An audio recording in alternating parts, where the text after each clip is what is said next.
Welcome to my YouTube channel. This is Romana from Australia. So আজকের এই ভিডিওতে আমি কারেকশন করতে যাচ্ছি।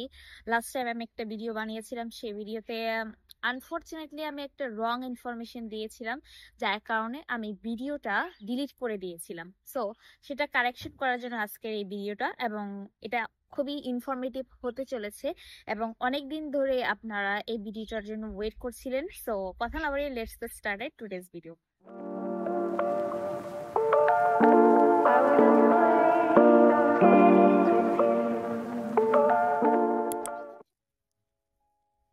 তো আজকের এই ভিডিওটা যাতে ভুল কোনো ইনফরমেশন আমাকে দেওয়া না লাগে, তার জন্য আমি কিছু নোট ডাউন করেছি কেমন খরচ হতে পারে। এই ভিডিওতে আমি আপনাদের সাথে শেয়ার করব, মূলত একটা রাফলি আইডিয়া দিব কেমন খরচ হতে পারে। আসলে টিউশন ফিজ বা খরচটা ম্যাটার করে যার যার পার্সোনাল ব্যাপার। কে কতটা কমিয়ে বাড়িয়ে খরচ করতে পারে সেটা তার উপর ডিপেন্ড করে, এবং টিউশন ফিজটা ইউনিভার্সিটি এবং কোর্সের উপর ডিপেন্ড করে এবং তার ব্যাকগ্রাউন্ডের উপর ডিপেন্ড করে। সো সেটা আমি এক্স্যাক্টলি বলতে পারবো না, তবে আইডিয়া দিতে পারবো যে কেমন খরচ হতে পারে। কিছুদিন আগে 15-16 লাখ টাকা লাগতো যেখানে অস্ট্রেলিয়া আসতে, এখন সেটা পুরোই চেঞ্জ হয়ে গেছে, এখন ডাবল লাগে। কারণ কি, 1 বছরের টিউশন ফিস দিয়ে আপনাদেরকে এখানে আসতে হবে। এখন ইমিগ্রেশন ল চেঞ্জ করেছে, খরচের বড় অংশটাই হবে আপনার টিউশন ফিস। তো টিউশন ফিস মূলত এখন 1 বছরের সেটা হয়ে থাকে 20,000 অস্ট্রেলিয়ান ডলার থেকে 45,000 অস্ট্রেলিয়ান ডলার। তো এই অস্ট্রেলিয়ান ডলারটা 20,000 থেকে, ইনস্টিটিউট থেকে একবার টপ লেভেল ইউনিভার্সিটির কথা বলছি আমি, 1 বছরের টিউশন ফিসটা। তো 20,000 থেকে 45,000 আপনি ধরুন মিড লেভেল ইউনিভার্সিটিতে আসলে সেক্ষেত্রে আপনার টিউশন ফিসটা 30 অথবা 28 থেকে 30 মধ্যে, এই রেঞ্জের মধ্যেই থাকবে, এর উপর যাবে না। আপনার 35-এর উপর যাবে না মিড লেভেল ইউনিভার্সিটি গুলো। এখন আপনি কোন কোর্সে আসবেন, সেটা ডিমান্ডেবল কোর্সে আসলে আপনার কিন্তু ভিসা রেশিওটা খুব ভালো। একটা কথা মনে রাখবেন কি, অস্ট্রেলিয়া কিন্তু এডুকেশন বিজনেস করে, সেক্ষেত্রে ওরা ট্রাই করবে আপনি টাকা ওদেরকে দেন। সো মিড লেভেল ইউনিভার্সিটিটা আপনার জন্য বেস্ট অপশনে থাকে যদি আপনি মিডল ক্লাস ফিমেল ফ্যামিলিতে বিলং করেন। আর যদি আপনার অনেক টাকা থাকে সেক্ষেত্রে আপনি হাই ক্লাস বা টপ র্যাঙ্কিং ইউনিভার্সিটি যেগুলো রয়েছে সেগুলোতে অ্যাপ্লাই করতে পারেন, like Macquarie university, RMIT university, ANU, এই টাইপের ইউনিভার্সিটি গুলোতে যদি আপনি অ্যাপ্লাই করেন তো ভিসা রেশিও খুব হাই, যদি আইএলস একটা রিজনেবল স্কোর থাকে।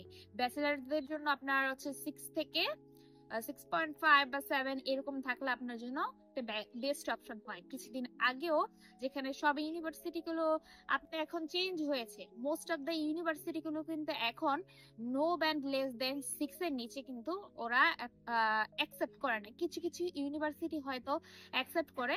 আপনারা যারা এইসব ভিসা নিয়ে কাজ করে তাদের সাথে যোগাযোগ করবেন, তার আশা করি আপনাকে ভালো গাইডলাইন দিতে পারবে। সো টিউশন ফিজ আপনার হচ্ছে যদি মিড লেভেলের হয় তাহলে সেক্ষেত্রে আমি ধরি 28 থেকে 30,000 হয়, তাহলে আপনার ধরে রাখেন 1 বছরের টিউশন ফি 20 লক্ষ থেকে 24 লক্ষ টাকা হয়ে থাকবে। এখন আপনি যদি 20 লক্ষ ধরেন, মিড লেভেল ইউনিভার্সিটি গুলোর মধ্যে থাকবে সিকিউ ইউনিভার্সিটি, তারপর রয়েছে university of Tasmania, federation university, এই টাইপের ইউনিভার্সিটি গুলো। সো 20 লক্ষ থেকে 24 লক্ষ আপনি ম্যাক্সিমামও যদি ধরেন তাহলে ধরুন 20 লক্ষ টাকা। তারপরে হেলথ ইন্স্যুরেন্স রয়েছে 2 লক্ষ, তাহলে কি 22 লক্ষ টাকা হেলথ ইন্স্যুরেন্সে চলে গেল। এবং আপনার আইএলটিএস এর প্রিপারেশন না থেকে এক্সাম দেওয়া পর্যন্ত আপনি 35,000 ধরুন, তাহলে 22 লক্ষ 35,000।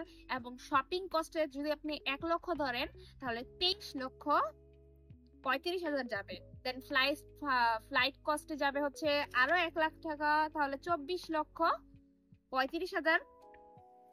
দেন আপনার মেডিকেল চেক আপ 15,000 টাকার মতো যাবে।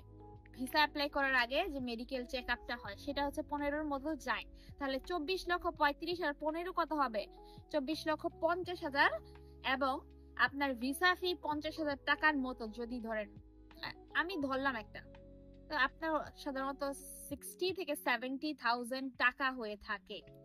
আপনি যদি 70,000ও ধরেন ভিসা ফি, তাহলে 24 লক্ষ 50,000 টাকা, আর হচ্ছে আরো যদি 70,000, তাহলে হচ্ছে 25,20,000 টাকা।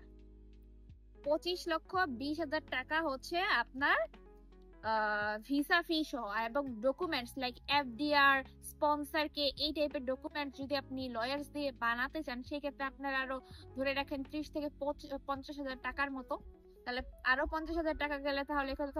25,70,000 টাকা।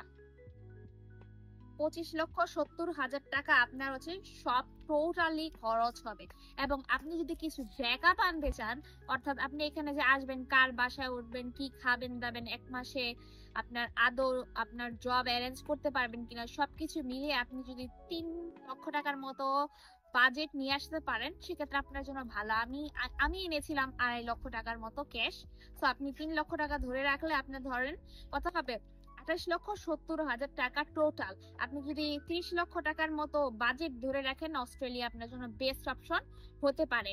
এখন সবকিছু আপনার উপর ডিপেন্ড করে, এবং আইএলটিএস একটা ভালো একটা রেজাল্ট করেন, আমার মতে আপনি অস্ট্রেলিয়া আসুন, এবং অস্ট্রেলিয়া পড়াশোনা করার পর সেটেল হওয়া আপনার জন্য ইজি হবে compare to others country like UK বলেন, ইউএসএ বলেন, অথবা আপনি কানাডা বলেন। সব দেশের তুলনায় এখন কিন্তু অস্ট্রেলিয়া বেস্ট অপশনে আছে। এখনো কিন্তু অস্ট্রেলিয়ার ভিসা রেশিও অনেক ভালো। আপনি কিছুদিন পরে কিন্তু ওদের ইমিগ্রেশন ল চেঞ্জ করে অনেক কিছু চেঞ্জ হয়ে যেতে পারে। সো আমি ফার্স্ট টাইম মিস্টেক করেছিলাম, 1 বছরের টিউশন ফিসের বদলে 1 সেমিস্টার টিউশন ফিস বলে দিয়েছিলাম। সেটাই আমার মিস্টেক ছিল। আমি কোনো নোট ডাউন করিনি, মুখে মুখে বলতে গিয়ে ভুল করে ফেলেছিলাম অ্যাকচুয়ালি। তাই আমিও এসেছিলাম কিন্তু 1 সেমিস্টার টিউশন ফিস দিয়ে। আমার রাফলি খরচ হয়েছিল 16 to 17 লাখ। এখন কিন্তু ডাবল হয়ে গেছে টিউশন ফিস 1 বছর দেওয়ার কারণে। তো এগুলো মাথায় রাখবেন, এবং ইনস্টিটিউটে অ্যাপ্লাই না করাই বেটার আমার পার্সোনাল অপিনিয়ন। তো আপনাদের কাছে যেটা ভালো মনে হয়, এবং এজেন্সির কাছে যান, এবং এজেন্সি কোনো ফিস থাকে না। অস্ট্রেলিয়ার কিন্তু এজেন্সি চার্জ করে না। তো যারা চার্জ করে তাদের থেকে দূরে থাকুন। তো এই ছিল আজকের ভিডিও। তো ভিডিওটা আশা করি ভালো লেগেছে। যদি কোনো ভুল করে থাকি, আপনারা প্লিজ ক্ষমা সুন্দর দৃষ্টিতে থাকবেন। Thank you so much. আসসালামু আলাইকুম। এবং খুবই বৃষ্টি পড়ছে এবং আমার ল্যাপটপ নষ্ট হয়ে যাবে। আল্লাহ হাফেজ, দেখা হবে।